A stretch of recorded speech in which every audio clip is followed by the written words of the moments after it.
limang 4,000 pesos. Tama? Limang 4,000 pesos. Wow! Ay, ako sasagot ako dyan, 4,000 na yan. Sino nagte-test? Test? Sino nag-test? Si Jessica. TST?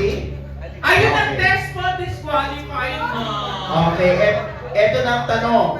Wala kang marinig. Madali lang to. Ay!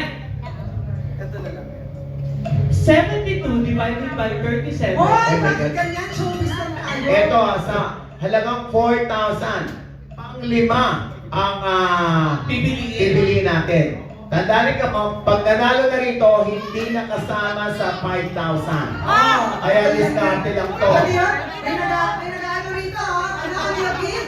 Siyempre, 4,000 na yun, oh. Grabe, sige. Magbigay naman kayo sa iba, oh. Diyos ko. Kaya sige, dati. Oh, eto na. Samantalang kanina. Eto na ang tanong. Panglimang sagot. Tuwing anong buwan ginaganap ang Sinimalaya? Go! Ay! Sino malaya? Alam ko yan! Panglimang sagot. Alam ko yan, nandun sa pangalan yan!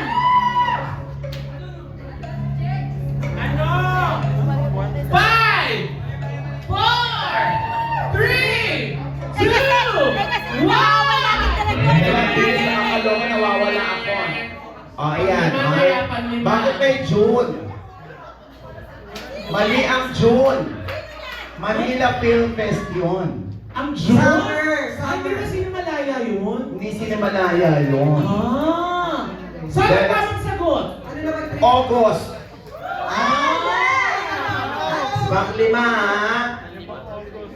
1. Madali, ha? Sino una? Jenny Miller gusto manalo pero June ang sagot. Ay, sayang naman! Nakaloka.